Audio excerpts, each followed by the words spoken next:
왕이 된 지 단 20일. 그는 한 여인을 궁에서 끌어내렸습니다. 그리고 5개월 뒤 망설임 없이 사약을 내립니다. 그 여인은 누구였을까요? 한때 왕의 총애를 독차지했던 후궁. 하지만 한 소년에게는 평생 지워지지 않는 원수였습니다. 정조는 왜 즉위하자마자 그녀를 제거해야 했을까요? 단순한 권력 다툼이었을까요? 아니면 뒤주 앞에서 아무것도 할 수 없었던 한 아이의 복수였을까요? 지금부터 조선 왕실이 숨기고 싶었던 가장 잔혹한 진실이 시작됩니다. 한 편의 드라마처럼 풀어보는 역사 이야기. 유익한 시간 되시기를 바랍니다. 1776년 조선의 왕위가 바뀌던 그 해봄. 나는 한 장면을 떠올립니다. 왕위에 오른 지 채 한 달도 되지 않은 젊은 군주가 궁궐 깊숙한 곳에 숨겨진 한 이름을 꺼내듭니다. 문씨. 그 이름이 불리는 순간 단순한 처벌이 아닌 오래 묵은 감정의 폭발이 시작됩니다. 하지만 이 이야기는 그날부터 시작되지 않습니다. 시간을 거슬러 올라가야 합니다. 모든 것은 한 번의 시선에서 비롯됐습니다. 1751년 겨울, 왕실에는 깊은 상이 내려앉아 있었습니다. 세자의 부인이 세상을 떠났고 궁은 애도의 분위기에 잠겨 있었죠. 그런데 그 조용한 장례의 한복판에서 예상치 못한 일이 벌어집니다. 왕이 한 여인을 바라봅니다. 그녀는 단지 상을 치르는 궁녀 중 하나였습니다. 이름 없는 존재, 눈에 띄지 않아야 할 자리의 사람. 하지만 그날 왕의 눈에 들어온 순간 그녀의 운명은 완전히 뒤틀리기 시작합니다. 상중이라는 금기, 도덕이라는 경계, 그 모든 것을 넘어 왕은 그녀에게 손을 내밉니다. 그리고 그 선택은 단순한 총애가 아니었습니다. 왕실 질서를 뒤흔드는 균열의 시작이었습니다. 이 여인이 훗날 어떤 존재가 되는지, 그녀가 어떻게 권력의 중심까지 올라가는지, 그리고 왜 한 왕이 즉위 직후 그녀를 죽여야만 했는지, 지금부터 그 실마리를 하나씩 풀어보겠습니다. 그녀는 곧 후궁의 자리에 오릅니다. 궁녀에서 왕의 여인으로. 이 과정은 결코 평범하지 않았습니다. 조정 대신들조차 고개를 저을 만큼 이례적이었고, 심지어 왕의 명령을 거부하는 일까지 벌어졌습니다. 그럼에도 불구하고 왕의 의지는 흔들리지 않았습니다. 왜였을까요? 단순한 애정 때문이었을까요? 아니면 다른 이유가 있었던 걸까요? 시간이 흐르며 그녀는 2명의 공주를 낳습니다. 왕의 총애는 더욱 깊어지고 그녀의 위치는 점점 단단해집니다. 하지만 바로 그 시점부터 궁궐 안에서는 이상한 소문이 돌기 시작합니다. 저 여인은 단순한 후궁이 아니다. 그녀의 주변에는 늘 사람이 있었고 보이지 않는 정보가 움직이고 있었습니다. 누군가는 그녀가 왕에게 들려주는 이야기의 출처를 의심하기 시작합니다. 그리고 그 의심은 곧 한 사람에게 집중됩니다. 왕의 아들, 아버지와 아들 사이. 그 틈에 누군가가 서 있습니다. 작은 말 하나, 사소한 행동 하나가 왜곡되어 전달되기 시작합니다. 처음에는 오해였을지도 모릅니다. 하지만 반복되면 그것은 의심이 되고 결국 확신이 됩니다. 여기서 우리는 질문을 던져야 합니다. 과연 이 모든 것은 단순한 궁중 소문이었을까요? 아니면 누군가 의도적으로 만든 흐름이었을까요? 그리고 그 중심에 있던 이 여인, 그녀는 정말로 모든 것을 설계한 인물이었을까요? 이야기는 이제 점점 더 어두워집니다. 부자 사이에 균열이 생기고 그 틈은 점점 깊어집니다. 그리고 어느 순간 되돌릴 수 없는 선택이 내려집니다. 한 사람의 인생이, 그리고 한 왕실의 운명이 뒤틀리는 순간, 그날 이후 한 소년의 기억 속에는 지워지지 않는 장면이 남습니다. 그리고 그 기억은 24년 뒤 피할 수 없는 결말로 이어집니다. 이제 다음 단계로 넘어갑니다. 과연 이 여인은 어떻게 왕실의 중심에서 위험한 존재가 되었을까요? 그리고 그 소녀는 왜 그토록 냉혹한 선택을 하게 되었을까요? 왕의 총애는 점점 깊어졌고 그녀의 자리는 이제 누구도 쉽게 넘볼 수 없는 위치가 됩니다. 하지만 권력은 언제나 그림자를 동반합니다. 그녀의 주변에는 늘 사람들이 모여들었습니다. 특히 그녀의 오빠, 이 인물은 단순한 가족이 아니었습니다. 궁궐 내부와 연결된 인맥, 그리고 동궁과 이어진 보이지 않는 통로. 이때부터 이상한 흐름이 만들어지기 시작합니다. 왕의 귀에는 매일같이 이야기가 들어옵니다. 세자가 이런 말을 했습니다. 오늘 이런 행동을 보였습니다. 이 사람과 은밀히 만났습니다. 하루, 이틀이 아닙니다. 그 보고는 끊임없이 이어집니다. 처음에는 흘려듣던 왕도 점점 그 말들에 반응하기 시작합니다. 왜냐하면 그 이야기들은 단순한 보고가 아니라 불안을 자극하는 방식이었기 때문입니다. 여기서 중요한 건 사실 여부가 아닙니다. 사람의 마음은 반복되는 이야기 앞에서 흔들립니다. 특히 그것이 가장 가까운 사람에 대한 것이라면 더더욱. 왕과 세자. 원래라면 누구보다 가까워야 할 관계. 하지만 어느 순간부터 두 사람 사이에는 설명할 수 없는 거리감이 생깁니다. 말 한마디, 표정 하나에도 의미가 묻기 시작합니다. 그리고 그 해석은 항상 한 방향으로 흘러갑니다. 세자가 이상하다. 세자는 점점 고립됩니다. 아무도 자신의 말을 믿어주지 않는 상황. 무언가 해명하려 할수록 오히려 더 큰 오해가 쌓여갑니다. 이때 세자의 마음속에는 어떤 감정이 쌓였을까요? 억울함, 분노, 아니면 절망.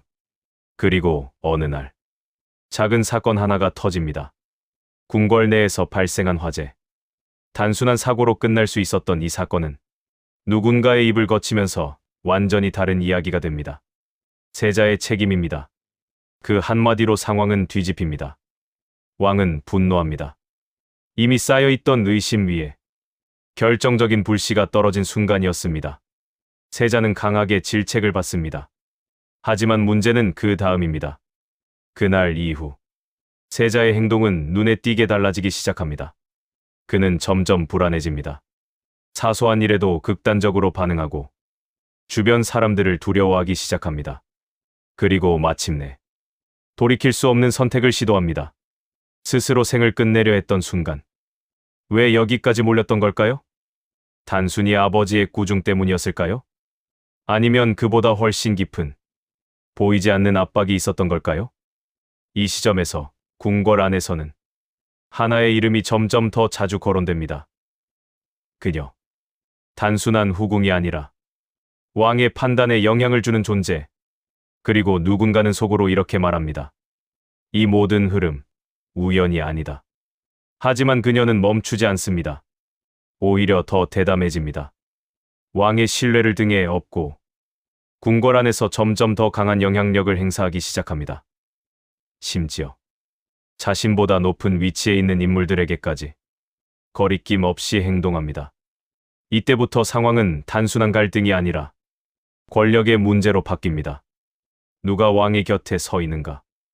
누가 왕의 귀에 말을 넣는가? 그 싸움에서 그녀는 분명히 앞서가고 있었습니다. 하지만 그녀는 한 가지를 놓치고 있었습니다. 지금은 힘이 있지만 그 힘이 언제까지 이어질지는 아무도 모른다는 사실. 그리고 그 힘의 중심에 있는 왕도 결코 영원하지 않다는 것. 시간은 계속 흐릅니다. 왕과 세자의 관계는 더 이상 회복될 수 없는 지점에 도달합니다. 의심은 확신이 되고 확신은 결국 결정을 만들어냅니다. 그리고 마침내 조선 왕실 역사상 가장 비극적인 장면이 준비됩니다. 누군가는 말합니다. 이건 단순한 처벌이 아니다. 그날 한 인간의 운명이 결정됩니다. 그리고 그 장면을 한 소년이 지켜보고 있었습니다. 아무것도 할 수 없는 채로. 그 소년의 눈에 비친 것은 무엇이었을까요? 아버지의 몰락. 그리고 그 뒤에 서 있는 한 사람의 그림자. 이 기억은 결코 사라지지 않습니다. 시간이 지나도, 권력이 바뀌어도 오히려 더 선명해집니다. 이제 이야기는 돌이킬 수 없는 단계로 접어듭니다. 그날의 선택이 훗날 어떤 복수로 이어지는지, 그리고 그 복수가 단순한 감정이 아닌 치밀한 계획이 되는 과정. 결국 그날이 옵니다. 되돌릴 수 없던 긴장과 의심, 쌓이고 쌓인 감정이 한순간에 터져버린 날. 왕은 결정을 내립니다. 그 결정은 단순한 처벌이 아니었습니다. 한 인간의 삶을 끝내는 방식, 그리고 한 왕실의 균열을 영원히 남기는 선택이었습니다. 세자는 궁궐 한켠으로 끌려갑니다. 그곳에는 거대한 나무 상자 하나가 놓여 있습니다. 뒤주. 곡식을 보관하던 그 상자가 이날만큼은 전혀 다른 용도로 사용됩니다. 세자는 그 안에 갇힙니다. 왕의 명령이었고 그 누구도 거부할 수 없었습니다. 문은 닫히고 밖에서는 아무 일도 없다는 듯 시간이 흐릅니다. 하루. 그리고 또 하루. 안에서는 어떤 일이 벌어지고 있었을까요? 기록은 많지 않지만 우리는 상상할 수 있습니다. 숨이 점점 가빠지고 목은 타들어가고 몸은 점점 힘을 잃어갑니다. 하지만 더 견디기 힘든 건 육체적인 고통이 아니었을지도 모릅니다. 왜 내가 여기 있어야 하는가? 그 질문. 그리고 그 질문에 아무도 답해주지 않는 상황. 밖에서는 아무도 문을 열지 않습니다. 왕도, 신하도, 그 누구도. 이 사건을 단순히 처형이라고 부르기 어려운 이유가 여기에 있습니다. 이것은 처벌이 아니라 의심이 만들어낸 비극의 완성이었기 때문입니다. 그 8일 동안 궁궐 안에서는 다양한 말들이 오갑니다. 누군가는 침묵했고 누군가는 외면했습니다. 그리고 누군가는 그 상황을 지켜보고 있었습니다. 그녀. 기록에 남지 않은 이야기들이 있습니다. 확인할 수 없는 이야기. 하지만 사람들 사이에서 오래도록 전해진 이야기. 그녀가 그 상황을 방관했는지, 혹은 더 나아가 모욕적인 행동을 했는지에 대해서는 명확한 증거는 없습니다. 하지만 중요한 건 사실 여부가 아닙니다. 그 장면을 지켜본 사람들의 기억 속에서 그녀는 이미 하나의 상징이 되어버립니다. 냉혹함, 무자비함, 그리고 권력의 그림자, 그리고 그 모든 것을 한 소년이 보고 있었습니다. 그는 아무것도 할 수 없었습니다. 아버지를 구할 수도, 그 상황을 멈출 수도, 그저 지켜보는 것 외에는. 8일째 되는 날, 모든 것이 끝납니다. 뒤주의 문이 열렸을 때, 그 안에는 더 이상 살아있는 사람이 아니었습니다. 그날 이후, 궁궐은 조용해집니다. 하지만 그 조용함은 평온이 아니었습니다. 모든 것이 끝난 듯 보이지만, 실제로는 아무것도 끝나지 않았습니다.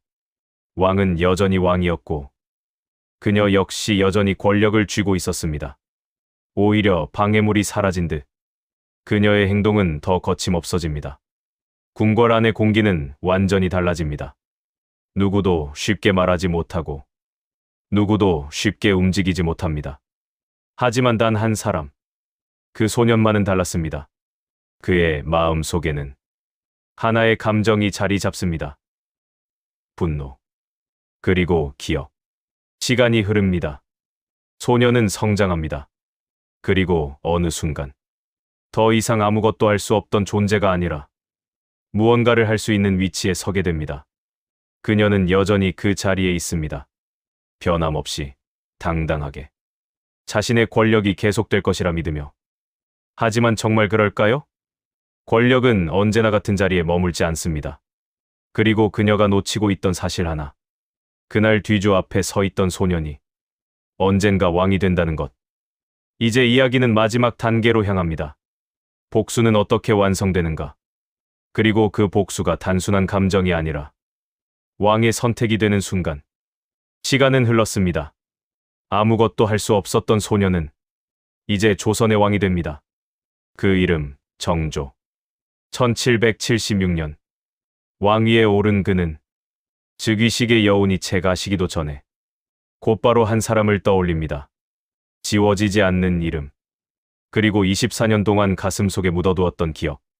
그는 망설이지 않습니다. 즉위한 지 20날. 왕은 명령을 내립니다. 그녀의 지위는 박탈됩니다. 이름조차 부르지 못하게 하고 단지 문씨라 칭하게 합니다. 그 순간 한때 궁궐을 휘어잡던 권력은 한순간에 무너집니다. 누구도 그녀를 감싸지 않습니다. 왜일까요? 권력은 사람을 모으지만 그 권력이 사라지는 순간 사람도 함께 떠나기 때문입니다. 하지만 이것으로 끝이 아니었습니다. 왕은 기다립니다.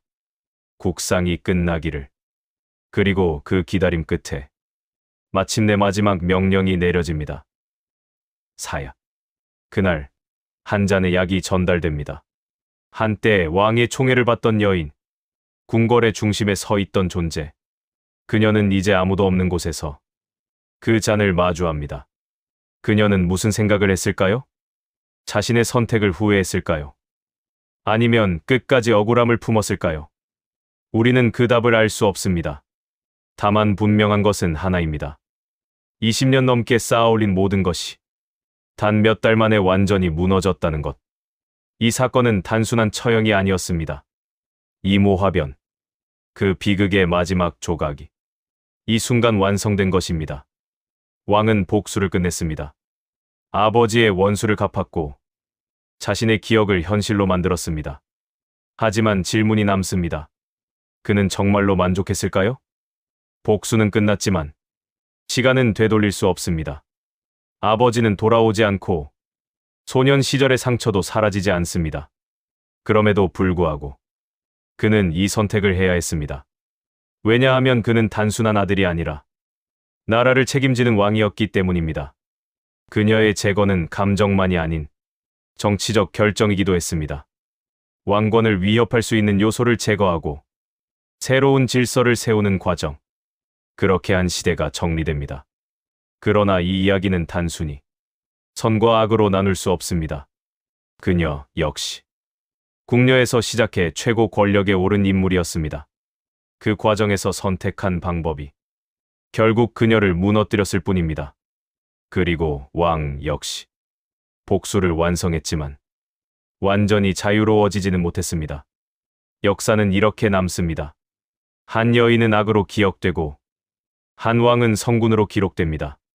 하지만 그 이면에는 한 인간의 감정과 선택, 그리고 지울 수 없는 상처가 존재합니다. 이 이야기가 우리에게 남기는 것은 단순합니다. 권력은 영원하지 않다. 기억은 사라지지 않는다. 그리고 선택은 반드시 결과를 남긴다. 1776년 그 여름, 한 잔의 사약으로 모든 것이 끝났습니다. 하지만 그 여파는 오랫동안 조선을 떠나지 않았습니다. 그리고 우리는 지금 그날의 이야기를 다시 떠올립니다. 한 소년의 눈에 남겨진 장면이 어떻게 한 왕의 결단이 되었는지, 그것이 바로 역사가 인간의 이야기인 이유입니다. 오늘 이야기가 마음에 남으셨다면 구독과 좋아요 부탁드립니다. 곧 다른 이야기로 찾아뵙겠습니다. 감사합니다. 항상 건강하시고 행복하세요.